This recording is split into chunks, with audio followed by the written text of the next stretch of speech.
Quando se ingressa na carreira docente, a gente se pergunta qual é o papel do educador?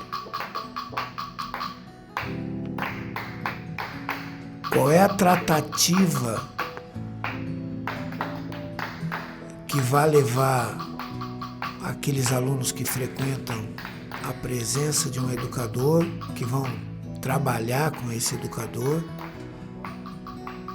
vão corresponder?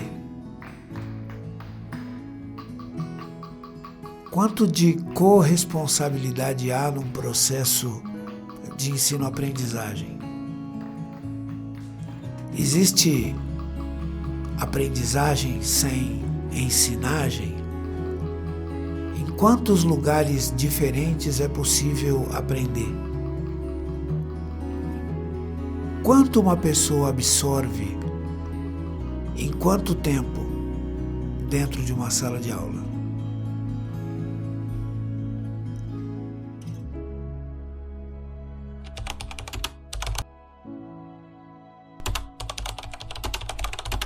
De hoje é baseado no pensamento de Albert Bandura, aprendizagem social, autoeficácia. Autoeficácia e sua importância no mundo contemporâneo, aula 1. Um,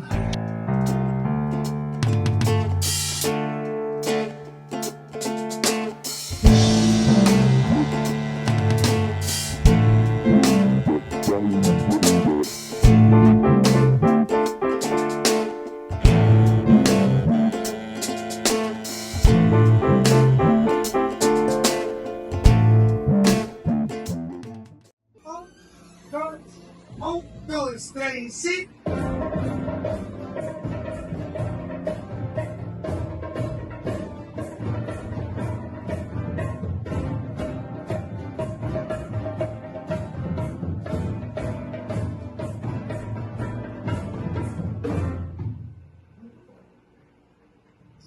O conceito de educação sensibilizatória envolve exatamente isso. O quão aprazível pode ser estar no ambiente escolar e fazer aquilo que você gosta. Uma porção imensa de alunos gosta de música, de teatro, de ciência, de maneira aplicada. Então, cabe dentro de uma unidade escolar uma sala maker ativa, cabe uma sala de música, cabe um departamento que vai trabalhar o teatro. Isso é fundamental. Então a gente pauta a educação sensibilizatória na construção de músicas que advêm do conteúdo. O conteúdo é transformado em canções, em poemas, isso é apresentado para toda a escola e hoje isso está transcendendo os muros da escola e já começa com a interação e integração de ex-alunos aos alunos que atualmente estão no curso. Eles começam a apresentar isso fora da escola, em outros lugares, em teatros, em outras escolas, na periferia da cidade, em lugares que vai fazer sentido, vai trazer uma visão mais ampla para os educadores, para os alunos, e é um projeto exitoso para a educação de maneira geral. O Toco foi engraçado. O Toco, quando a gente voltou da pandemia, a primeira pessoa que a gente teve aula foi ele. Aí logo um cara sem braço, cabelo assim, ó, tudo bagunçado, com uma ruda na orelha, tudo estranho, tudo com a máscara assim, maior que a cara dele. Já filosofia, tudo meio loucão assim. Eu achei engraçado ele. Mas depois que eu fui conhecendo ele, a gente tinha muita aula com ele também, né? 9 aulas por dia.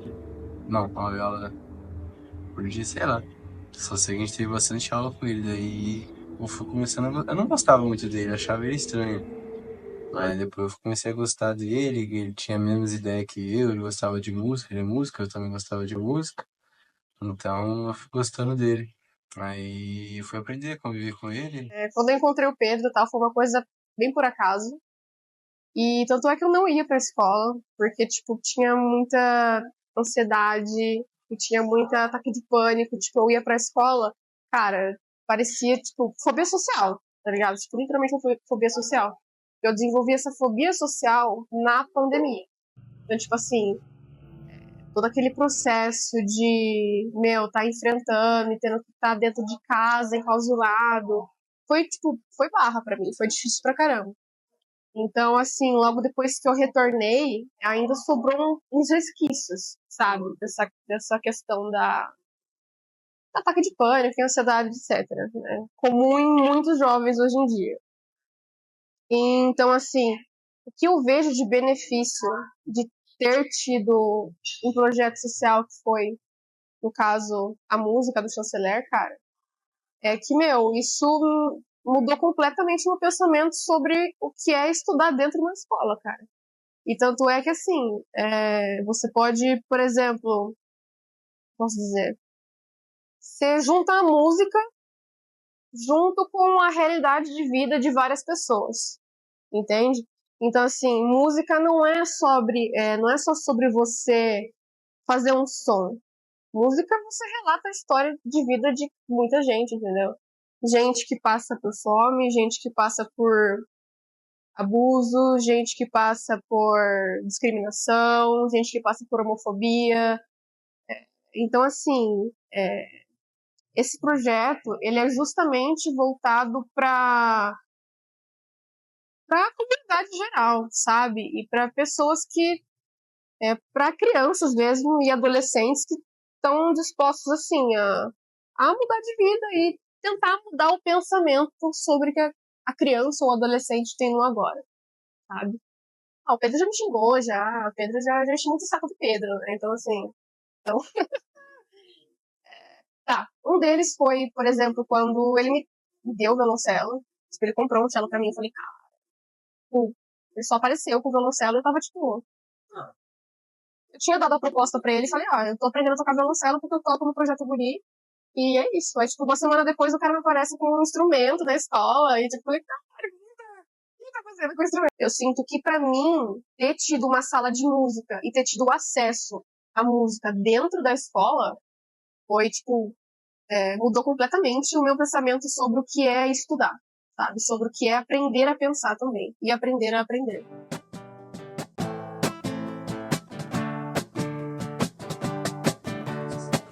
Era uma vez uma menina, era pois agora não é mais. Ela é minha serotonina, psicologicamente abusada pelos pais. Era uma vez uma menina, era pois agora não é mais. Ela é minha serotonina, psicologicamente abusada pelos pais. Assovios cantam pra ela, enquanto desce o morro da favela. Menina linda, desde novela, ande por aí com mais cautela. Dizem que é madura demais, ou sexualizada precocemente. Os medos que me contam são reais, ou apenas frutos da sua mente. A lágrima que escorre pelo rosto é a esperança que não morre, esperando o dia que alguém alforre desse lugar que lhe consome. Oh, minha menina, inimiga da dor, vê se me ensina a sentir esse amor. Oh, minha menina, inimiga da dor, vê se me ensina a sentir esse amor. Nossa, foi a coisa mais diferente que a gente teve, né? Porque nada do que a gente foi não seria igual ao que a gente seria se não tivesse, né? A gente tinha, eu pelo menos, tinha boas notas porque eu tinha um motivo pra estar lá. E moldou, acho que o meu caráter inteiro, quem eu sou, o que eu gostava de fazer, como eu via o mundo, como eu enxergava as pessoas. Então, foi importante em todas as áreas da minha vida. Em conviver com todo mundo, em lidar com as diferenças, o que é muito difícil. Mas, no final, foi o que fez valer a pena. Eu não tive a oportunidade de sempre estar no meio da música. Normalmente as pessoas têm, né? Quem cresce tocando alguma coisa. Eu comecei tarde, se for contar com o que as pessoas consideram. E eu sinto que se eu tivesse começado antes, se eu tivesse tido esse estímulo antes, as coisas teriam sido mais leves, mais fáceis. Ou então até me desenvolvido melhor em algumas áreas. Que eu só entendi depois que a gente tem um motivo para fazer as coisas. Então a sala de música era realmente um motivo para fazer o resto de todas as coisas. Não que eu não fizesse, eu sabia que eu tinha que fazer, mas era um motivo para fazer isso de coração leve, sabe? No processo de ensino, uma aprendizagem significativa, ela é muito difícil de ser avaliada, pois o aluno ele vai acumulando saberes ao longo da vida. É importante quando o professor consegue continuar com aquele aluno, percebendo quais passos ele foi dando na sequência dos seus estudos. Com a educação sensibilizatória, é possível continuar a convivência com o aluno que foi sensibilizado. É possível que ele faça parte de um grupo que vá sensibilizar outros alunos. Na Escola da Ponte, que é um modelo interessante de educação, os alunos perguntam para outros alunos. Existe o hábito de conversar sobre o conteúdo nos pátios da escola.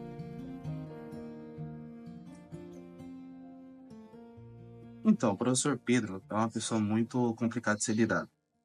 Tipo, ele dá muita bronca, é muito chato. Mas, tipo, todas as broncas que ele dá vale a pena se ouvir, porque essas broncas que ele dá te faz evoluir como pessoa e como ser humano. Que ele te dá a bronca, mas tipo, ele te dá dica de como você deve viver na sociedade, como você deve agir na música, como você deve ser uma boa pessoa para a vida, realmente. Um momento que eu vivi com ele bastante foi o Cordeirópolis. A gente foi pro Cordeiro.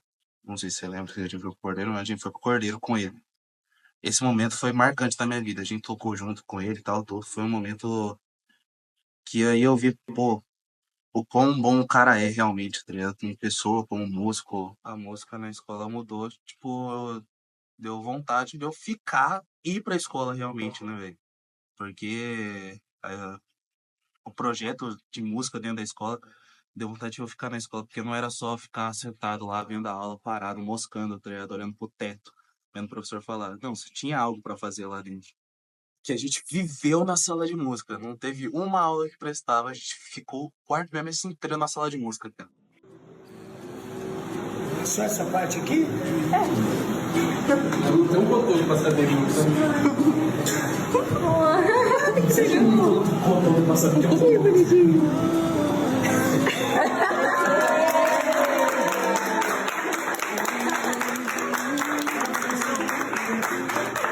Total diferença. Todas as aulas que eu conseguia compreender as coisas, pelo menos de exatas, que eu não entendia nada, eu conseguia por meio da música. Perdi as contas de quantos professores eu me inspirei em músicas para poder aprender as matérias. Quantas músicas eu fiz para entender o que aquilo estava querendo dizer. Física, química, tudo. Teve uma aula em específico de filosofia que pediram para eu tocar o violão e cantar. E aí eu peguei e toquei e cantei. Foi a hora que ele chegou e viu que eu cantava. Quando ele percebeu que eu cantava, ele falou, opa, dá pra usar isso aí, hein? Quando a gente foi no Cabelinho de Anjo, Nossa, aquele dia foi sensacional. A gente foi de um jeito, a gente tava nervoso, a gente ia se apresentar num buffet, numa coisa de Grêmio, a gente não sabia como que ia ser. A gente chegou lá, montou as coisas, se apresentou, todo mundo gostou, todo mundo adorou, todo mundo elogiou. A gente ainda conseguiu ficar pra gente comer, nossa, foi muito bom. A gente conversou, a gente deu risada, aí na volta a gente veio cantando o caminho inteiro. Foi muito bom. Então, foi um projeto que no começo causou um estranhamento pra gente, né? Nossa, a gente vai cantar sobre a matéria. E com o tempo foi uma coisa que a gente criou muito carinho. É um processo que o professor Pedro chama de educação sensibilizatória e que eu acho incrível. Eu, como estudante de pedagogia hoje em dia, é uma coisa que eu penso em aplicar para quando eu estiver dando aula, é uma coisa que eu quero fazer quando eu estiver trabalhando na área. E foi muito importante para o desenvolvimento, realmente. No caso, o Bobo da Corte, ele foi um personagem que surgiu do nada. E o professor Pedro falou: você vai fazer esse texto, você vai fazer esse poema declamado, porém você não vai fazer com a sua voz. Você vai inventar uma outra voz, faz alguma coisa, eu quero ver uma coisa nova. Então você vai ter que fazer uma voz que não pode ser a sua. E daí eu fui fazendo uma voz fininha, engraçadinha, eu fiquei brincando, falando que era a voz do Mickey Mouse, alguma coisa assim. O pessoal da sala chamou de duende, e o professor adorou. Ele falou: é isso.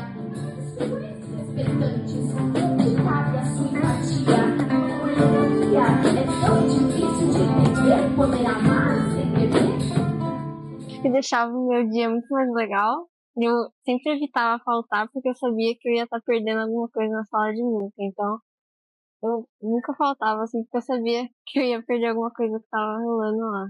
Acho que quando ele fala que música é bom, assim, pra se desenvolver, assim, ter mais coordenação, você controlar várias partes do seu corpo, assim, quando você toca a bateria, você usa meio que as duas partes do seu cérebro.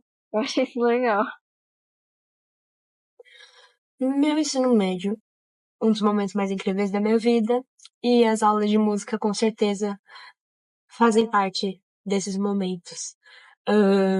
Pude aprender muita coisa, pude viver muita coisa, pude evoluir como futura profissional na indústria da música, como futura profissional na vida, realmente, como futura pessoa, né, como futura adulta. Mas é isso, transformou minha vida. Estou estudando para fazer o que o professor Pedro fez, que é transformar a vida de outras crianças, transformar a vida das pessoas e fazê-las se sentirem do mesmo jeito que eu me senti, que é uma das melhores sensações do mundo. No momento, eu sou professora de informática num projeto e tento fazer o que o professor Pedro fez, realmente, é colocar música onde muita gente acha que não cabe, trazer conhecimento científico onde muita gente acha que não cabe, exercitar tantas coisas. As aulas de música do projeto realmente foram muito incríveis. Amo a vida de cada pessoa que passou lá pelos bracinhos, amo a vida do professor Pedro e é uma vida que esse projeto tá me proporcionando a ter. Porque eu tenho certeza que se não fosse isso, eu não estaria aqui, estaria em outros lugares fazendo outras coisas, mas realmente foi muito incrível. Foi muito desafiador estar lá, tive que aprender francês, tive que aprender alemão, tudo em um ano para fazer alguns dos projetos, mas deu certo. Foi bem legal. E espero que cada um de nós possa continuar levando isso que o professor Pedro levou para cada um de nós. Porque realmente não tem como ficar parado sabendo do que a gente está sabendo. Não tem como deixar só pra gente. Então, é isso. Oi, gente, eu sou a Rebeca. Fui estudante do Chanceler durante os 3 anos do meu ensino médio. Tive o privilégio de ser aluna do Pedro durante esses 3 anos também. E ele foi meu tutor por 1 ano. E durante esses 3 anos, toda a didática e todo o modo com que ele conduzia a aula, os conteúdos, as atividades, sempre foi uma coisa que eu admirei muito. E agora que eu curso pedagogia pela UFSCar de Sorocaba, eu consigo ver toda a prática dele de sala de aula com base teórica, né? E aí, enfatizando as questões artísticas, né, principalmente a música, é um recorte que me dá muito suporte e é um recorte que eu costumo trazer muito nas minhas aulas, porque são coisas que eu utilizo ainda no meu dia a dia. Então, eu tenho matérias como Introdução à Sociologia, Sociologia da Educação, Introdução à Filosofia, Filosofia da Educação, em que, fazendo o trabalho, fazendo a prova, eu reproduzo a música que eu produzi no meu ensino médio. Então, no meu primeiro, segundo, terceiro ano do ensino médio, eu carrego essas músicas até hoje. E o mais legal de tudo isso é porque não foi uma música pronta, uma música posta de, olha, vocês têm que decorar. Não, o Pedro, desde sempre, ele explicava o conteúdo, mostrava quem eram os autores, quais eram as suas teorias, e aí a partir disso ele dava autonomia pra gente conseguir produzir aquilo que a gente conseguia, aquilo que estava dentro do nosso alcance, né? Então, pensar a educação de uma maneira horizontal, em que ele não considera o aluno como uma tábua rasa ou alguém que ele precisa colocar algo, né? Ele considera o aluno como alguém que já tem os seus pensamentos, as suas vontades, os seus dons, talentos, e ele dá espaço pra gente reproduzir aquilo, né? Então, pensar a educação, a música de uma forma sensível. A música é um instrumento pedagógico muito bom que une, que transcende a apostila, que transcende o projeto, né? Porque a gente pensa a música como uma representação artística, né? E aí tudo que é artístico é subjetivo. E aí a música emociona, a música une, a música faz a gente entender que a gente precisa do conjunto, né? A gente precisa trabalhar junto, a gente precisa trabalhar em equipe para produzir alguma coisa. A gente precisa entender que a gente precisa trabalhar com outras pessoas, né? Entender a deixar as diferenças de lado.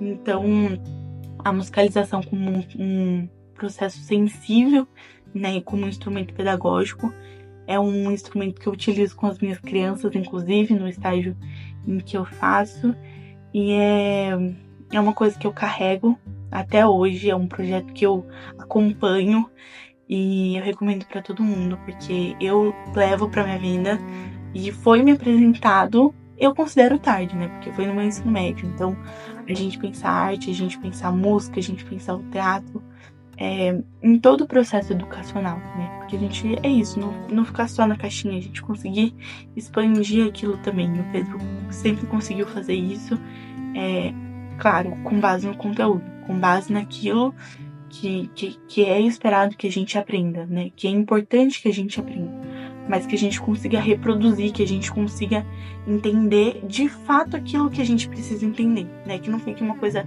decorada, uma coisa imposta, uma coisa que a gente faça uma prova e depois esqueça. É realmente o objetivo da gente conseguir fixar e daquilo fazer sentido, da gente conseguir participar ativamente dos conteúdos que estamos aprendendo. Ter estudado no Chanceler foi uma das melhores escolhas que eu já fiz na minha vida. Lá foi um ambiente onde eu aprendi a me conectar comigo mesma, de me conectar com as pessoas e principalmente de me entender como possibilidade. A gente sabe que o processo de aprendizagem ele pode ser árduo, mas ele também pode ser mais leve quando a gente consegue embasar isso no meio de arte, cultura e também conhecimento. Então, quando uma sala de aula ela se torna uma banda, uma orquestra, a gente consegue ter uma troca de conhecimento maior. Cada um ensinando um pouquinho, seja na parte de a gente aprender a tocar um instrumento, até na composição de letras e melodias que vão transcrever o nosso aprendizado em forma de notas musicais. Para mim foi uma experiência muito marcante, porque todo mundo se apoiava e todo mundo aprendia junto. Então a música, ela se tornava conhecimento, ela se tornava vida, ela se tornava aprendizagem, né? E depois que o ensino médio acabou, eu levei comigo isso pra vida, esse sentimento de coletividade e também a arte nos momentos mais difíceis, né? Então as notas musicais, a poesia, elas têm poder. E quando isso é transcrito em conhecimento acadêmico, ele se torna muito mais efetivo. Mas nada está perdido. O futuro está em nossas mãos. Nós somos a nova geração, então que comece a revolução. Com compaixão, união e um pouco mais de amor no coração, os humilhados serão exaltados e só assim triunfarão.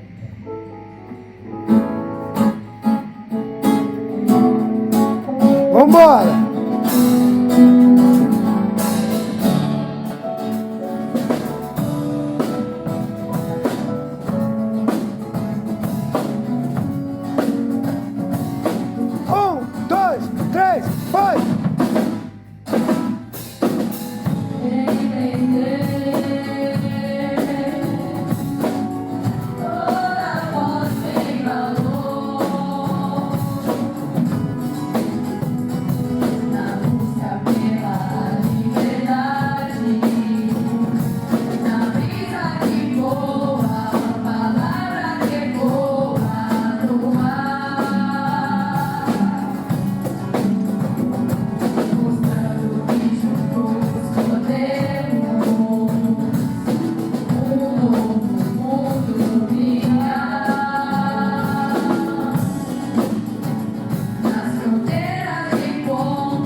O processo, ele se dá a partir da pesquisa sobre o conteúdo, do estudo, como uma sala de aula convencional.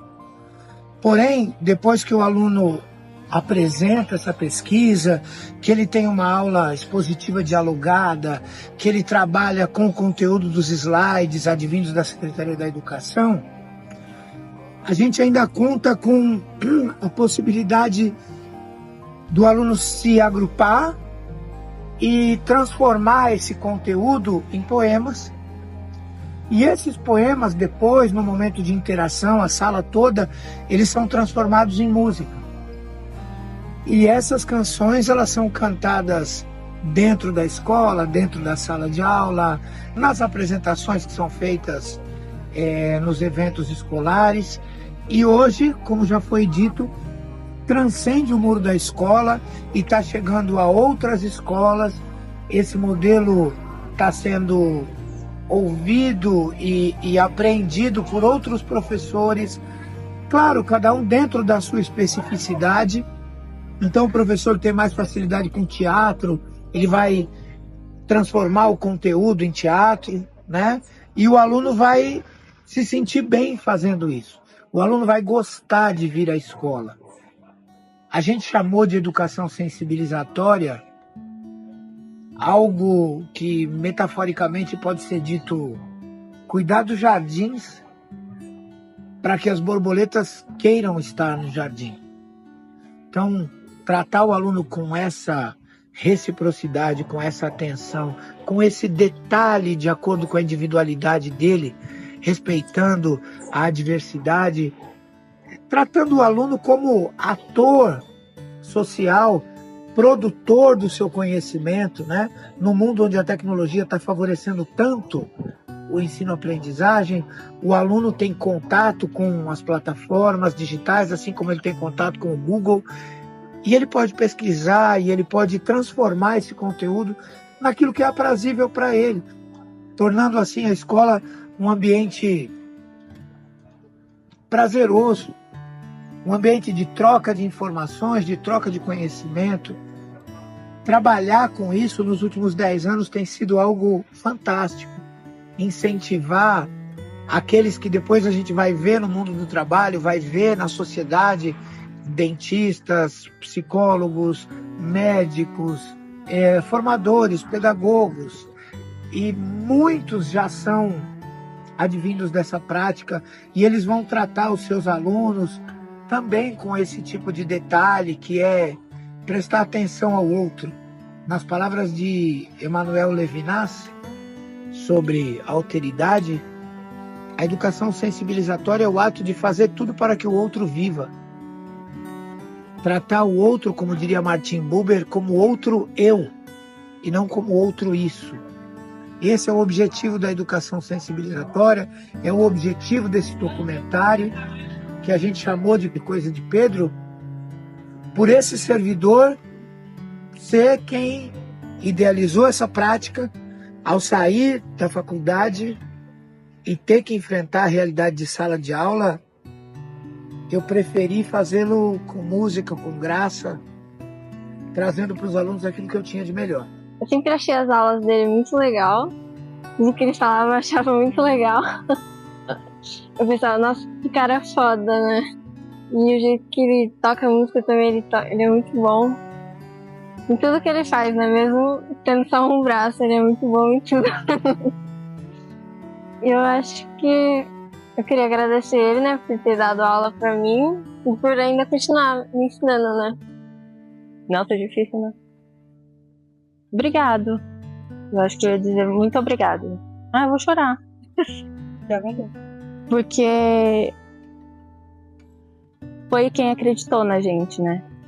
No que o projeto poderia virar. Nada disso seria possível, porque, claro, precisam de pessoas, mas ele estava ali antes. Ele foi quem deu a mão pra gente segurar, apesar de não ter uma.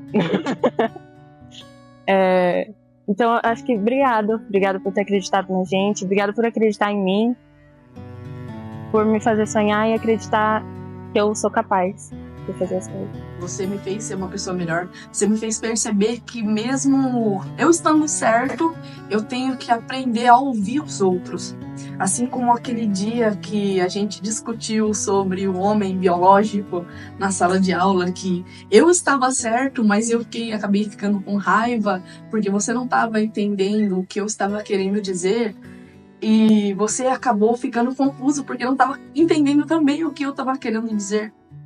No final, aquele dia, a gente conversou, você falou para mim o seu ponto de vista, eu te mostrei o meu, nós dois conseguimos nos entender, e foi maravilhoso, porque eu consegui parar para pensar, poxa, eu entendi a situação agora, eu sei o que ele estava querendo dizer, o que ele estava querendo me passar, eu entendi a aula dele. A partir daquele dia, tudo que você foi fazendo, tudo que você foi me mostrando, eu fui pegando de cabeça e eu fui colocando na minha mente que eu tinha que fazer aquilo. Porque, querendo ou não, os seus ensinamentos são muito importantes. Eu levo pra vida, eu levo no coração. Tudo que você faz pela gente, tudo que você sempre fez, tudo que você vai fazer ainda. Porque você não vai sair da nossa vida tão fácil assim. Você ainda vai continuar com a gente. A gente é o duro de roer, a gente é o duro de roer. A gente é difícil? A gente é difícil. Reunir todo mundo é difícil? É pra cacete. Você sabe que é. Só que você sabe que a gente vai dar certo. Você sabe que você vai estar com a gente lá. Quando a gente conseguir, quando a gente estiver cantando cheio de holofote, quando tiver tudo, você vai estar lá com a gente. Você é uma inspiração pra cacete. Muito obrigado.